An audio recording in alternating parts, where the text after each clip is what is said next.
And the thought about being alone as an individual keeps a lot of women stuck, even in quite abusive marriages.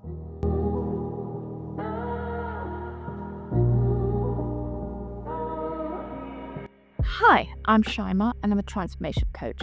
So I wanted to talk about divorce and how do you know when to do it and what stops us taking that steps. So I'm going to give you a perspective of the women in my spaces and what their main concerns and what they're really scared and fear about, and also my experiences of how to really navigate through this difficult time. One of the things is that, generally speaking, by the end of the marriage, there is a level of exhaustion that women feel.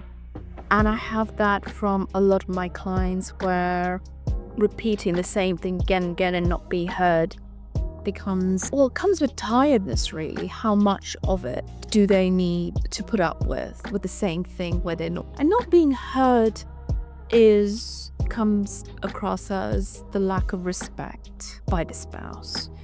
And it almost feels like they have left the marriage as a result. And if that is the case, a lot of things follow. So when divorces happen, it's not usually for one reason. There are usually a list of reasons. And as time goes on, that list just gets bigger and bigger until somebody says, actually, you know what? This is not working. I've had enough. A few things delay that decision-making process. One, it's a big thing. If a woman is a mother, so there's children involved, it probably takes them at least 2 to 3 times longer to take that step.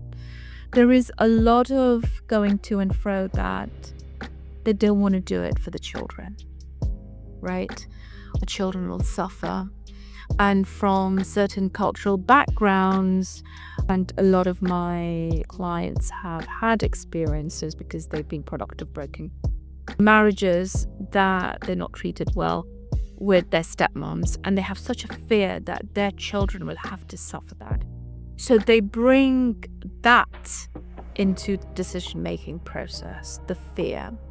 And a lot of my work is really about, it's not about what you can see in front of you. It's all about what you cannot see, which is held from the historical memories that is then giving you your behavior, your beliefs, and your decision-making process. So having the fear of, oh my gosh, we don't know, we don't have the control of the stepmom that they're going to have, really puts the mother into a conundrum, and that delays. They're worried about not the safety of the child, but the love and the care, or the lack of, that they will get in the new home, and the fact that they wouldn't have any control over that. So we really look at the control aspect. What is it that you're trying to control, and where are you controlling it from? So again, what's in the subconscious, and bringing it to the consciousness to see, is your fear valid? Or is it a fear that's coming from your inner child wounds?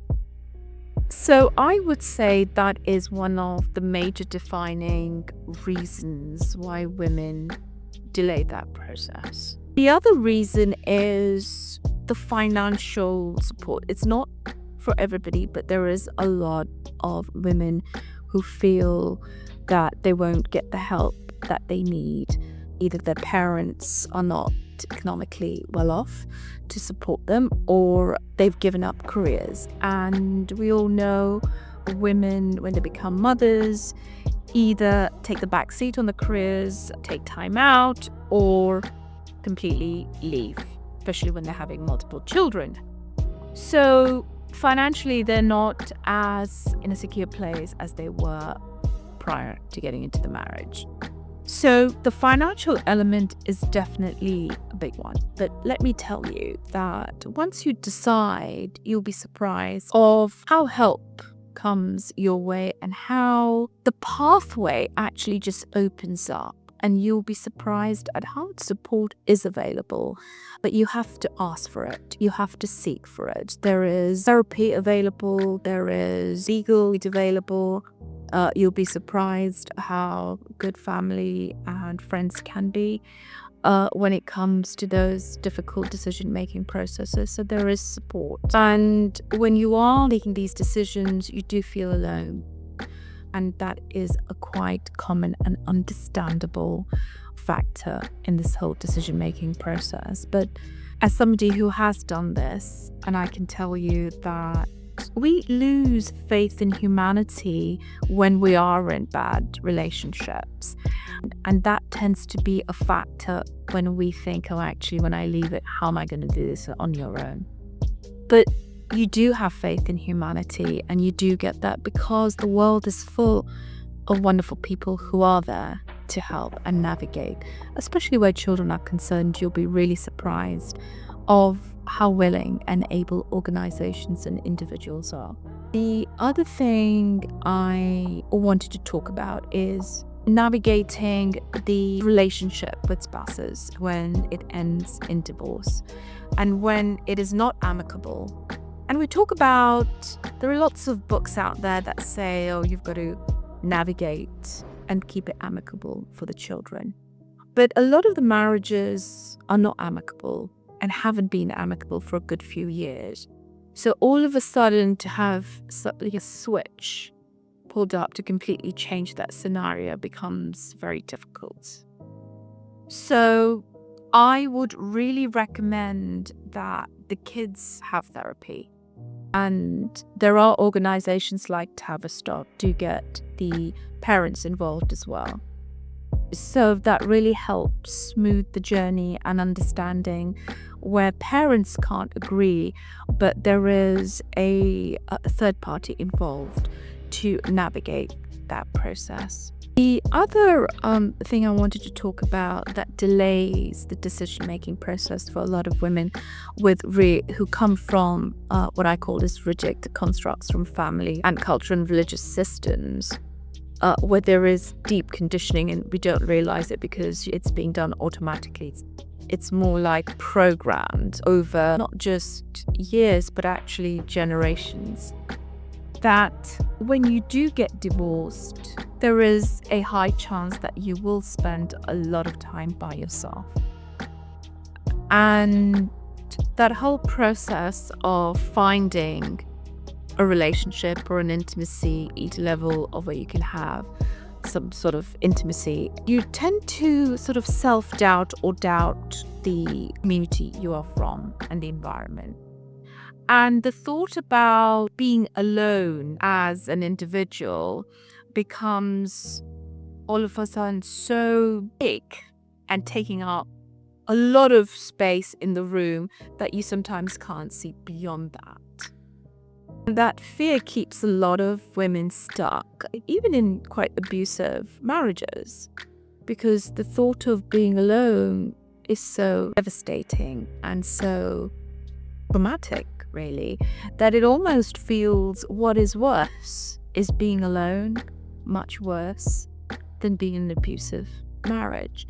And especially women in their 20s, they can look at the remaining of their life, which is a lifetime of decades, as, oh my God, I will be alone for so long, I'd rather stay in. So that also becomes a very difficult time, a difficult factor to consider.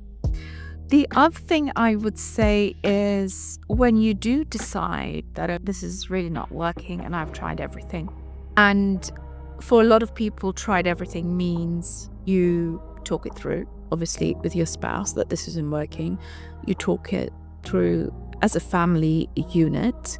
That means in a lot of cultural religious aspects, it's actually called upon to get parents involved to talk about what they can help or what's not working. So basically getting the elders' advice. And if you've done that and it's still, you cannot come to a compromise, you just can't see it go beyond that, and you have done therapy individually and as a couple, and you can see that you have really drifted apart and it's just best for all parties concerned that it's time to dissolve the marriage and move on. Then the next thing I would say is to take legal help. Take advice and really look at what you need in terms of supporting yourself and supporting the children. And look at making things easier for school runs.